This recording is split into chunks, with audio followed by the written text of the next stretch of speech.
Hello नमस्कार दोस्तों, very good evening, सबने राम राम। एंड आज के इस वीडियो में हम बात करेंगे जो काफ़ी न्यूज़ चल रही है, इंपॉर्टेंट न्यूज़ चल रही है कि एचसीएस का रिजल्ट क्या कैंसिल होगा या फिर नया रिजल्ट जो है अनाउंस होने वाला है। जैसा कि आपको स्क्रीन पे दिख ही रहा है, अभी एक ऑर्डर जो हाईकोर्ट का जारी हुआ है उसमें ये बताया गया है और उसको अपन डिटेल में देखेंगे। मोटा मोटा आपको स्क्रीन पे दिख रहा है, इसी के बारे में हम इसको डिस्कस करेंगे कि क्या एचसीएस का रिजल्ट कैंसिल होगा और क्या नया रिजल्ट आएगा। So let me show you directly. ये जो आपको पीछे पीडीएफ दिख रही है, इस पीडीएफ को मैं टेलीग्राम चैनल पे भी शेयर कर दूंगा, तो जो स्टूडेंट प्रिपेयर कर रहे हैं वो आराम से इसको देख सकते हैं। देखिए, this is in speaking order जो हमारे हाईकोर्ट का है। तो इसमें इसमें इन्होंने बताया है पहले से ही कि पहले केस जो है वो फाइल हुआ था, अंकित कुमार ने फाइल किया था, फिर प्रमोद कुमार ने फाइल किया था। तो ये इस तरीके से है, दो लोगों का केस था ना। 1 सेकेंड। ओके, तो इसमें उसके बाद अब सारी की सारी डिटेल में हमें जाने की आवश्यकता है नहीं। इन्होंने बताया कि 12 टाइम हम मेंस में बुलाते हैं, 3 टाइम्स उसके बाद पर्सनालिटी टेस्ट के लिए आप कहेंगे। उसके बाद काफी चीजें यहाँ पे डिस्कस करी हुई हैं। बट देखिए, जैसे यहाँ पे मैंने ये सारी की सारी पीडीएफ जो पढ़ ली है, इसमें ये भी बताया गया कि 38 क्वेश्चन जो है वो सिमिलर थे 2022 में जो आपका टेस्ट हुआ था। ये लगभग सारे स्टूडेंट्स को इसके बारे में पता ही है, तो इसमें कुछ नया है नहीं।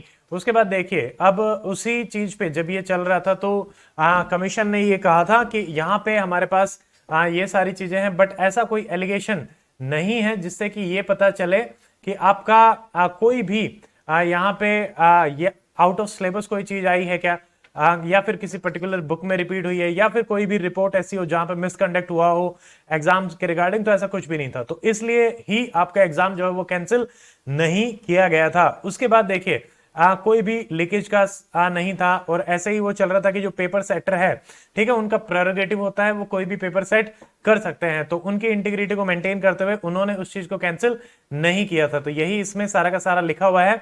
बट उसके बाद जैसे कि अब जो इन्होंने कहा कि मेरिट जो है वो आपके जीएस के बेसिस पे होती है, only on the basis of general studies में जो आपकी परफॉर्मेंस है। सी सेट सिर्फ एक क्वालिफाइंग आपका नेचर का एग्जाम होता है। तो इन्होंने उस टाइम पे क्या किया था कि सी सेट में आपको क्वालिफाई होने के लिए 33% मार्क्स जो है वो चाहिए होते हैं। ये अपना एक मोटा मोटा है, सबको पता है, ठीक है।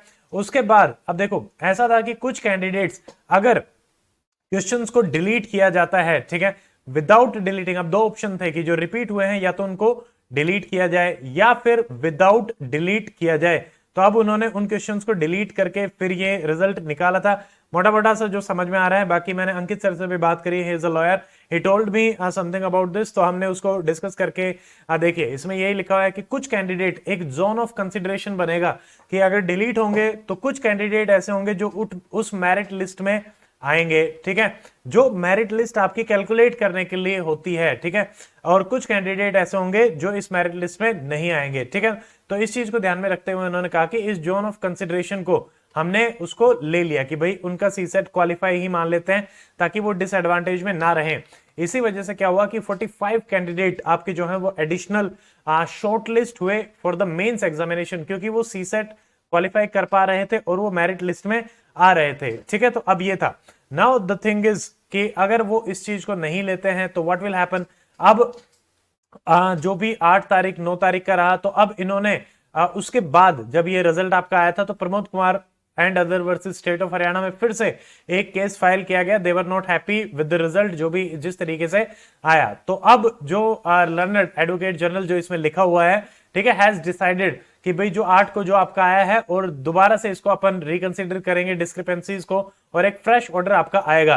तो अब इसमें सारे वही बातें हैं कि पासिंग ऑर्डर जैसे 3 को आया, रिविजिट किया गया 7 को, स्पीकिंग ऑर्डर 8 को आया, उसको रिविजिट किया गया स्टैट्यूटरी प्रोविजंस के अंदर। अब इसमें यह लिखा हुआ है लास्ट में जो अपने काम की चीज है कि प्रिलिमिनरी एग्जामिनेशन में ऐसा नोट किया गया कि 38 नंबर ऑफ क्वेश्चन आपके रिपीटेड है। सो जो प्रोसेस है वो कॉन्फिडेंशियल इन नेचर रहा है। Stage of paper printing, finally sending, तो वहां पे कुछ भी नहीं हुआ है, तो उसको लेके तो कुछ भी नहीं होगा, ये ऑलरेडी सेटल हो चुका है ऑनरेबल हाई कोर्ट में भी। तो यहाँ पे कोई भी कंप्लेंट नहीं है of any kind paper setting के प्रोसेस में, कंडक्ट के प्रोसेस में, तो इसको तो कंक्लूड कर दिया गया, ठीक है। But now in the aforesaid facts and subsequent litigation it is decided that CSAT being of qualifying nature be evaluated without deletion of the repeated question. so as to determine the eligibility of the candidate for the purpose of preparation of the result। यानी बिना delete करे अब उनको लेके आना पड़ेगा। पहले उन्होंने क्या किया, डिलीट करके, बिना डिलीट करके कुछ कैंडिडेट एक जोन ऑफ कंसिडरेशन में आपके आ रहे थे, यानी जो 45 कैंडिडेट्स हमारे पास आ रहे थे जो मेंस लिखने वाले थे, ठीक है। तो अब व्हाट विल हैपन, मोस्टली यही होगा।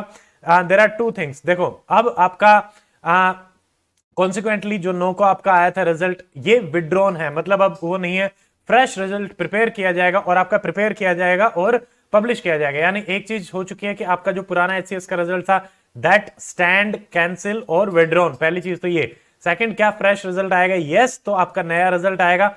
इसमें क्या क्या चीजें होंगी? इसमें पहली चीज तो ये होगी, जो 45 एडिशनल कैंडिडेट्स अब जो भी क्वालिफाई हुए थे, जो बॉर्डर पे थे, जैसे भी हो रहे थे, तो उनका कैंडिडेचर जो है वो विड्रॉ हो जाएगा, यानी 45 कैंडिडेट आउट हो जाएंगे जो पुराने रिजल्ट में थे। क्या कुछ नए एडिशंस होंगे? अब ये एक और चीज आती है, यहां पे बहुत ही कंफ्यूजन है, बट मेरे हिसाब से नया एडिशन कुछ भी नहीं होगा, ठीक है। अब बात आती है, क्योंकि वो क्वालिफाइंग जोन ऑफ कंसिडरेशन वालों को तो इन्होंने क्वालिफाई मान ही लिया था, तो बाकी तो जोन ऑफ कंसिडरेशन में थे ही नहीं, तो नया एडिशन होने के चांसेस तो नहीं है। बट हाँ, ये तो 45 तो जाएंगे।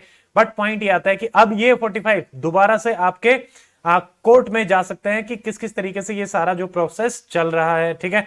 अब मतलब क्योंकि एचपीएससी ने पहले एक डिसीजन लिया, ठीक है, पहले तो 38 क्वेश्चन रिपीट हुए, that in itself is a wrong thing, ठीक है। सेकंड चीज, उन्होंने जो डिसीजन लिया, ठीक है, उसके हिसाब से 45 एडिशनल आपने क्वालिफाई करे, फिर आप खुद के ही डिसीजन को विड्रॉ भी कर रहे हो, ठीक है। तो उससे जो 45 कैंडिडेट्स जो पहले क्वालिफाई हो रहे थे, अब वो क्वालिफाई नहीं हो रहे हैं, तो उनके लिए क्या रहेगा?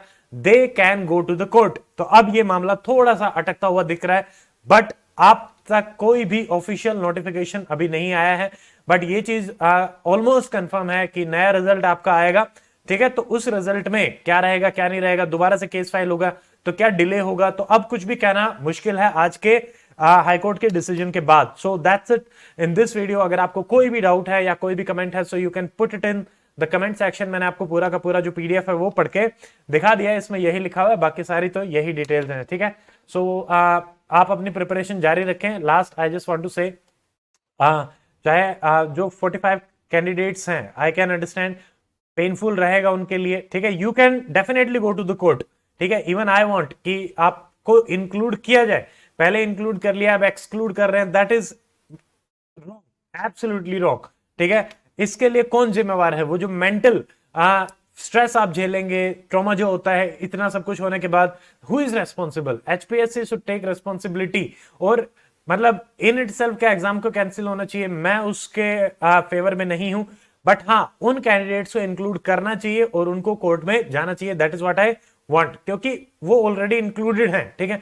क्या कोई एडिशनल आएगा? वो तो वैसे ही नहीं आने वाला, क्योंकि वो जोन ऑफ कंसिडरेशन में तो इनको तो उन्होंने ऑलरेडी इंक्लूड कर लिया था। So that's it from my side, see in the next video, till then stay with stay healthy, good bye, जय हिंद।